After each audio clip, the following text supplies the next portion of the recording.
Olá, internautas do Grupo Liberal. Eu sou o repórter Dilson Pimentel. Hoje, mais um episódio do videocast Histórias de Polícia com o delegado Paulo Tamer.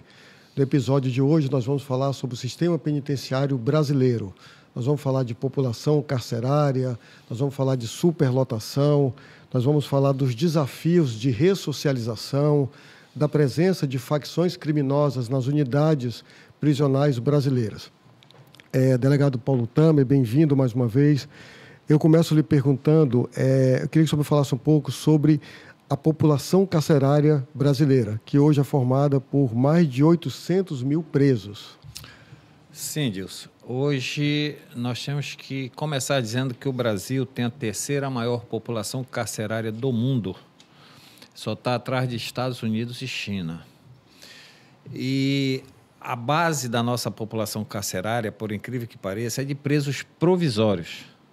Não são presos com sentença já definitivas. Isso por causa de um retardo dos processos judiciais culminados pela lei do Código de Processo Penal, que abre um leque de oportunidades de se retardar o andamento do processo.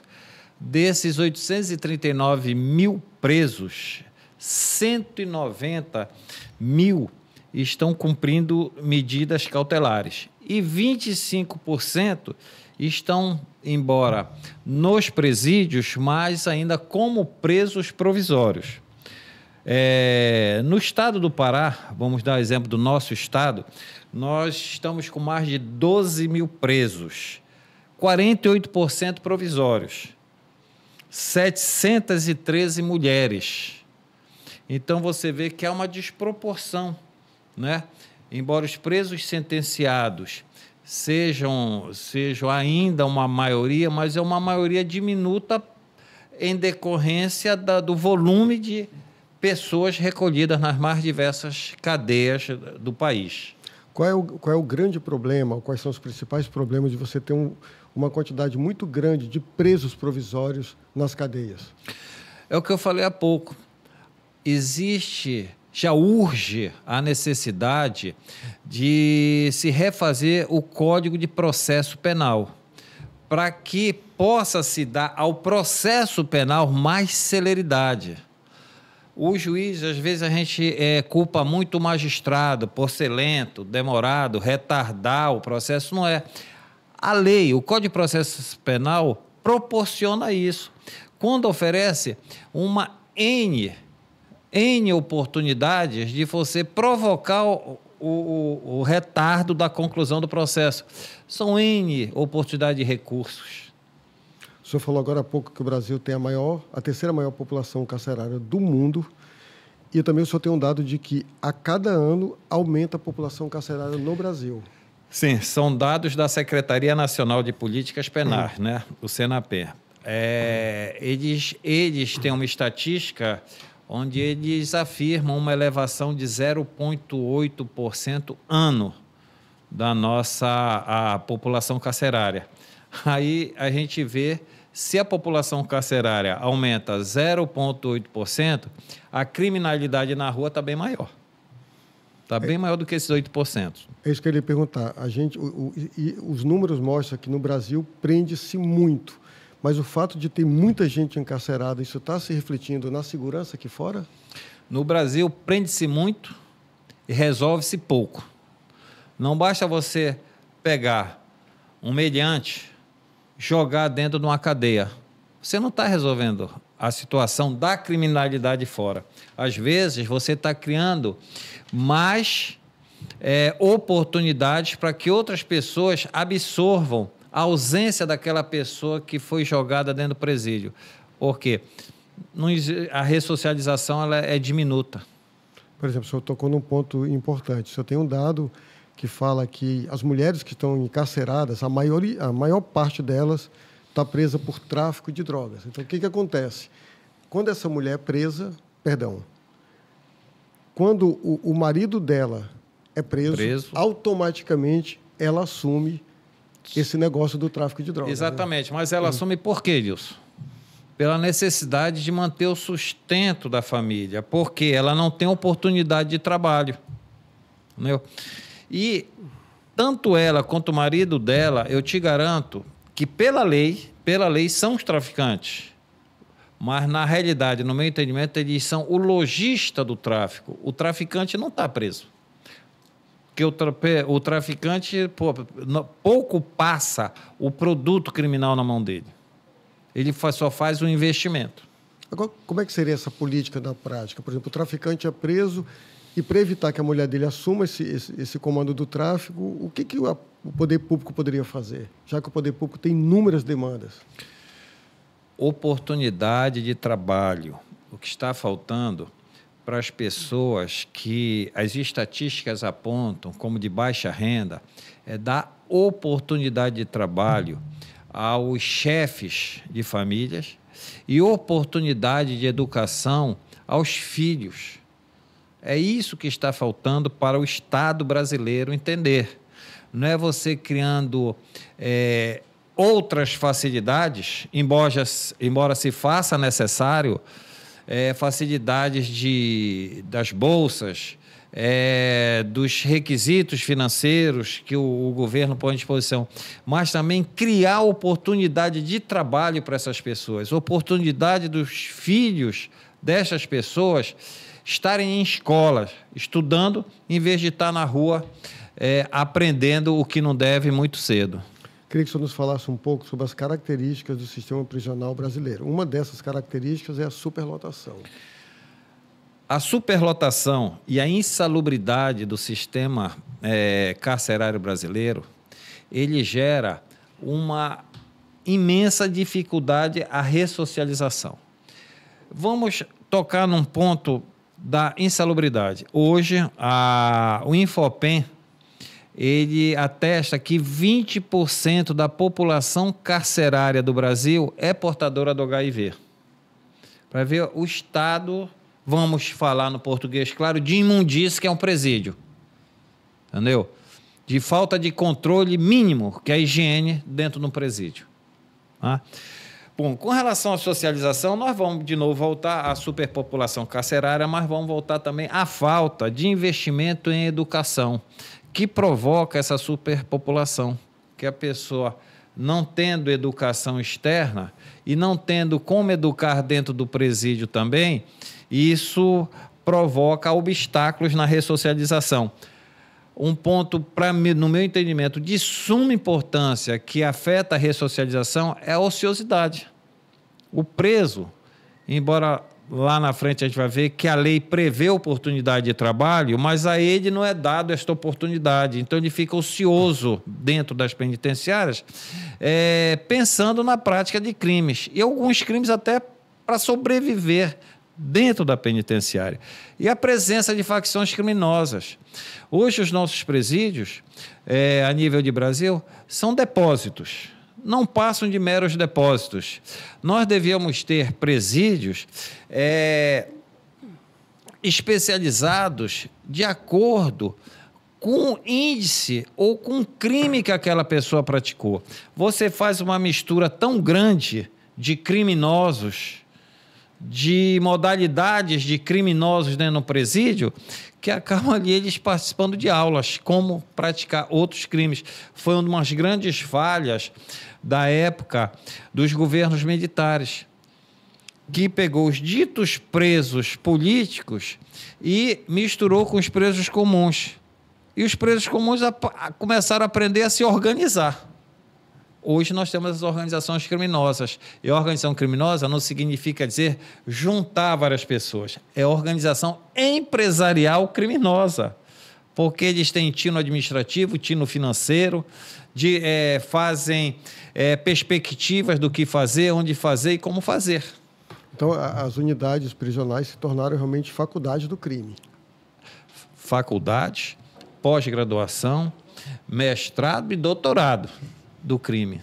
Quer dizer, o preso ele entra por um crime, praticou um crime que não foi considerado tão grave, mas ele vai conviver com bandidos de alta periculosidade. De alta periculosidade, que às vezes vão fazer com que ele eleve a capacidade criminosa dele, até por sobrevivência.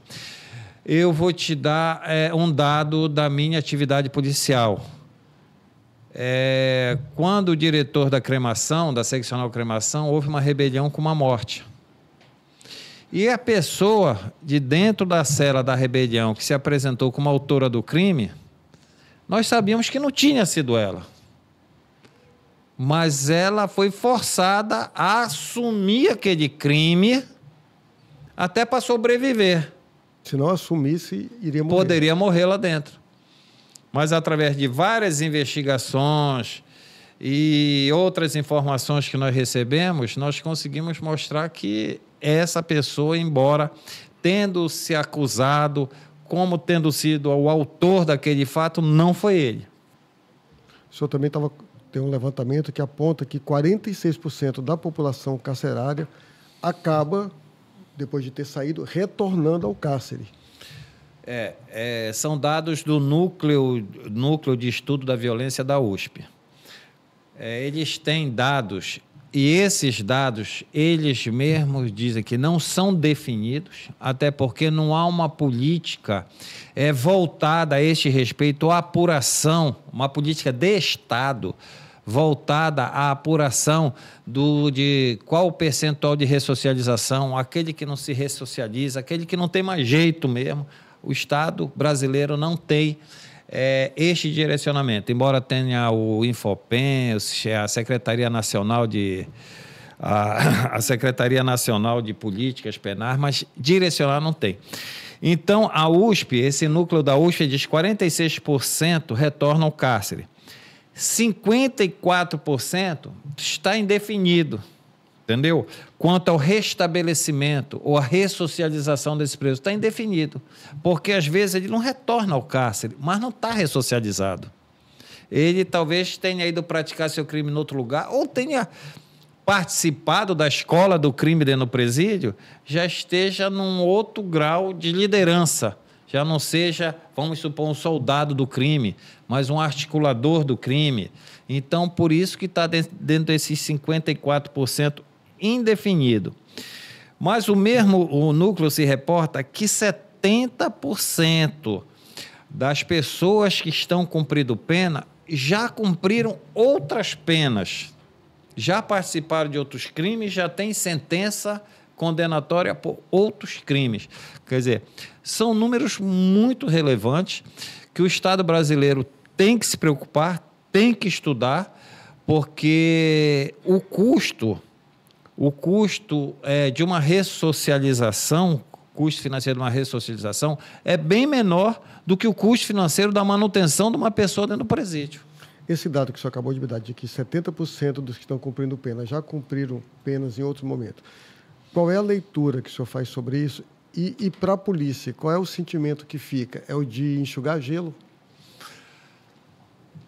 Olha, eu olho mais, a polícia tem o seu papel, tem a sua atribuição, de colocar na justiça aquele criminoso. Eu acho que o sentimento de impotência fica muito mais do lado da justiça. Imagine um magistrado ou uma magistrada que se vê na sua frente, vai interrogar um criminoso, que já interrogou por vários outros crimes este mesmo criminoso. Entendeu? Então, acho que é um sentimento assim de cumprimento do seu papel. Então, eu acho que se todas as entidades públicas não cumprirem seu papel, nós entramos numa roda.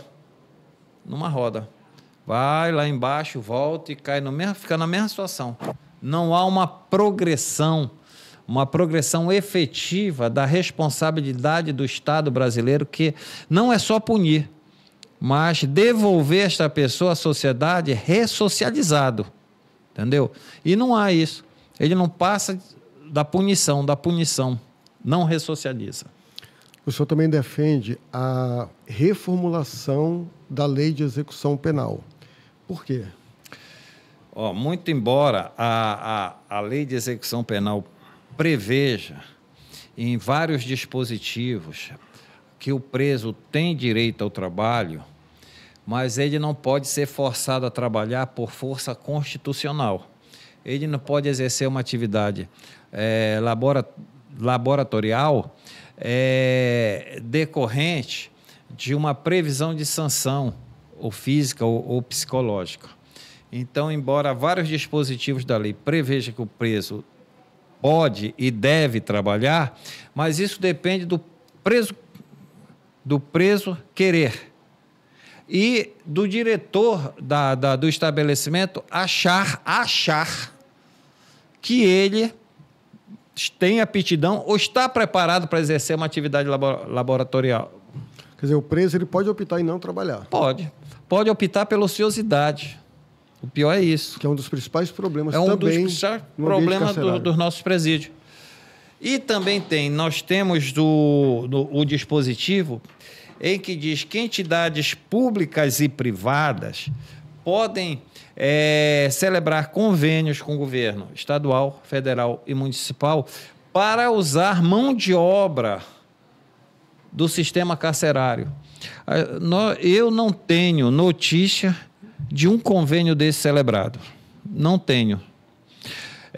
A lei prevê que o preso, mesmo cumprindo pena, ainda em regime fechado, possa exercer, após exercer ou trabalhar em empresas públicas ou empresas que estejam exercendo atividade relacionada a obras públicas, que esses presos em regime fechado possam exercer atividades, tá? Em trabalhos públicos, quer seja numa obra pública, através de um órgão público ou através de uma entidade privada que esteja exercendo um contrato público com um órgão público. Pouco se vê isso. Existe nessa mesma lei, a 7.210, que 10% da mão de obra de uma obra pública possa ser exercida por presos, por pessoas que estejam cumprindo sentença condenatória. Mas, como existe o senão do preso se negar e do diretor do presídio entender que ele pode ou ele não pode, praticamente isso passa a ser letra morta. No meu entendimento, se a pessoa, como em alguns estados dos Estados Unidos existe, a pessoa ser condenada, vamos supor, a 15 anos de prisão e trabalhos na atividade X. Não é que esse trabalho ele é forçado por sentença judicial, mas ele é remunerado. Ele não vai ser um trabalho escravo, porque ele vai ser remunerado por aquele trabalho. E a remuneração daquele trabalho vai poder dar o sustento da família que está lá fora, para que sua esposa, seus filhos, não se marginalizem para poder conseguir o sustento da família, haja vista a falta de oportunidade de trabalho e de estudo. O senhor está falando da lei de execução penal, que o Estado tem o dever de punir e a obrigação de ressocializar. O Estado pune bem e ressocializa mal? O Estado pune mal e não ressocializa. Falha nas duas pontas. Falha nas duas pontas. Por quê? Hoje o que se vê dentro do presídio? Nós não temos dentro do presídio as grandes lideranças criminosas, eu te garanto que não estão dentro do presídio. Por quê? As grandes lideranças criminosas, exceções, estão dentro de presídio. São exceções, porque eles têm recurso. E quem tem recurso pode se utilizar de uma boa assessoria jurídica, que essa assessoria jurídica possa se utilizar de N recursos que a lei, que o Código de Processo Penal oferta. Nós temos notícia aí de processos com mais de 40 recursos, dentro de um único processo. Mais de 40 recursos. Então, isso prejudica todo o trabalho, não só de punição, porque retarda muito a punição, e não ressocializa. Quer dizer, a resposta do Estado na punição, ela é lenta, e o próprio Estado não ressocializa por todos os itens que há pouco nós falamos, né? Superlotação, falta de investimento na educação, ligações a entidades criminosas, facções criminosas e outras coisas. Aí eu me pergunto, nós estamos num país eminentemente agrícola, por que não se cria penitenciárias agrícolas? Vamos atualizar um pouco mais disso. O Estado do Rio Grande do Sul vai passar por uma grande reconstrução física, não só psicológica, moral, mas reconstrução física. Por que esse número indefinido de empresas que vão trabalhar nessas obras públicas, por que não usam a mão de obra carcerária do Brasil, já que para cada obra nós temos a oportunidade. A lei prevê 10% da mão de obra de presos. Por que não se aproveita dessa infelicidade para praticar um ato de ressocialização? Porque quando você tira o preso da ociosidade, você tira ele das oportunidades de ficar sem nada a fazer num presídio, pensando em que crime cometer para sobreviver dentro do próprio presídio, ou articular através de um telefone celular que entre uma extorsão externa. Como é comum isso, se vê o dia a dia, extorsões vindo de dentro do presídio. O senhor estava me falando sobre um dado de que só 20% dos presos em todo o país exercem trabalho externo. Isso no universo de uma população carcerária de 840 mil presos. É nada. É nada. 20% de 839,7 mil presos é um dado muito, muito baixo, muito baixo. Haja vista a oportunidade que a lei dá do preso em regime fechado trabalhar. Já, por outro lado, o preso provisório não pode fazer o serviço externo. Não pode trabalhar em serviço externo porque ele é provisório. O preso provisório não pode fazer serviço externo e boa parte de quem está na cadeia é preso provisório. Aí nós vamos bater de novo no Código de Processo Penal. Por que ele é preso provisório? Porque estão usando de todos os artifícios legais para retardar a sentença dele. Ou também tem que se levar em consideração o volume de processos que existe. Tem varas aí que tem mais de 10 mil processos criminais em andamento. Vamos ampliar isso. Vamos dilatar o número de magistrados, ou vamos fazer...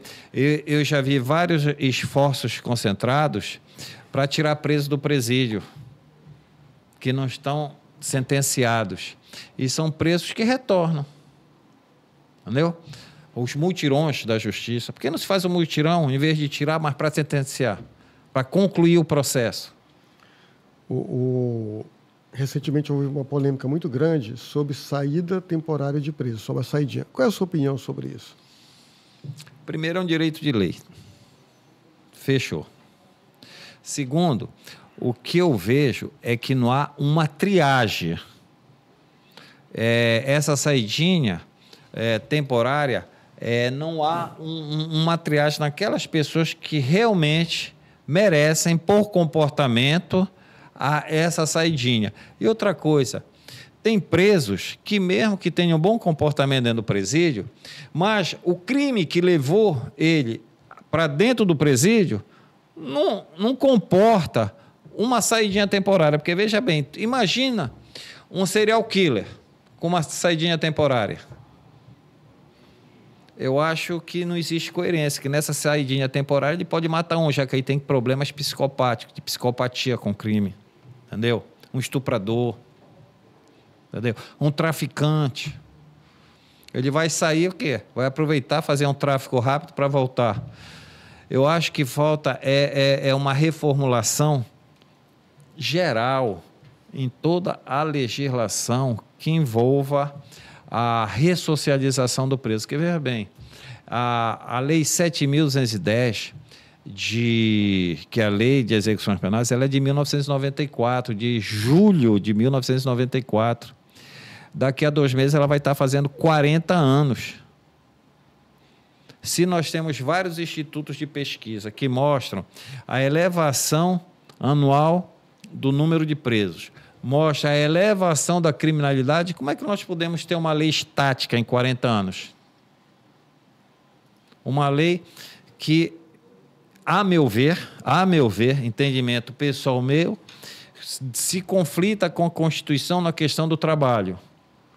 Deixa o preso à vontade para dizer, eu não quero trabalhar. Delegado, o senhor agora há pouco falou sobre quem é que está na cadeia, o perfil. Eu me lembro que lá no começo, quando eu comecei a fazer reportagem policial, uma autoridade do sistema penitenciário me falou assim, Dilson, as cadeias estão superlotadas porque nas cadeias só tem o pequeno traficante, o pequeno assaltante. Isso tem praticamente 30 anos. Essa realidade, portanto, continua. É o pequeno bandido que está encarcerado. Eu não falo pequeno bandido, é aquele bandido que não tem condições financeiras de ter uma boa assessoria jurídica. Então, para o grande bandido, a maior punição é no bolso, é financeira. É no bolso, é financeira. Tem determinados crimes, hoje a gente já vê numa escala bem diminuta, onde a polícia trabalha ao lado com os órgãos fiscais, que fazem uma análise da movimentação financeira da pessoa. Há algum tempo está parado aí. Por exemplo, cadê o COAF?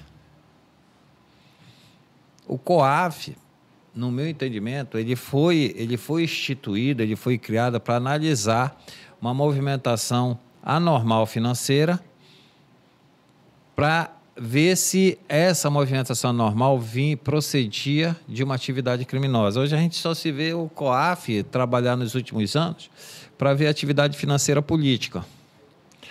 Não se vê um traficante preso com o trabalho do COAF. Não se vê um líder de uma organização criminosa, de grandes assaltos, através do COAF. Ou se tem, não se tem notícias. Então, o que falta, na realidade, isso é uma reestruturação muito profunda, não só do combate à criminalidade, da sua apuração e da sua ressocialização. Os presídios do Brasil estão todos totalmente ultrapassados. Totalmente ultrapassados. Nós temos que, no meu entendimento, ter presídios específicos para aquela atividade criminosa. Para a atividade criminosa que levou aquela pessoa ao presídio, e não ter alas separadas. Porque aí, alas separadas não estão trabalhando, podem se negar ao trabalho, aí cria-se uma nova organização criminosa dentro do próprio presídio. Delegado, a gente já está caminhando para o final, e eu queria que o senhor explicasse também para os internautas um tema que é muito polêmico, auxílio-reclusão. O que de fato tem em relação ao auxílio-reclusão? O auxílio-reclusão é uma deturpação, ele foi usado muito para uma deturpação política. Eu me julgo apolítico. Eu posso votar numa pessoa, mas daqui a pouco eu vi que eu joguei fora meu voto, eu vou buscar outra pessoa para votar. Eu sou apolítico. O auxílio-reclusão, para você ver, ele decorre de uma legislação de 1991, a Lei 8.213. E não é qualquer preso que tem acesso ao auxílio-reclusão. Para o preso ter acesso ao auxílio-reclusão, ele tem que ter, antes do seu encarceramento, ter contribuído no mínimo com 24 meses para a Previdência Social. Tá? Hoje, esse auxílio-reclusão ele está na faixa de R$ 1.754,18, mas já está no Congresso um projeto de lei 6.024 de 2023 que deixa auxílio-reclusão, 30% deverá ser destinado à família da vítima. Né? Servirá como indenização do ato que aquele marginal praticou para a família da vítima. Então, veja bem, quando a gente afasta a questão política da situação legal, a gente passa a ter uma outra visão. Entendeu? E eu acho que é isso que está faltando muito para o Brasil. Em alguns aspectos, não que não se deva ter uma visão política, se deve ter uma visão política. Até a democracia exige isso. Mas que que a visão política ela não sobreponha à visão técnica, para que a gente não tenha pessoas mal informadas a respeito. Perfeito. Delegado Tamer, mais uma vez, muito obrigado. Aos internautas que nos acompanharam até agora, muito obrigado também. E até o próximo episódio do videocast História de Polícia com o delegado Paulo Tamer. Muito obrigado.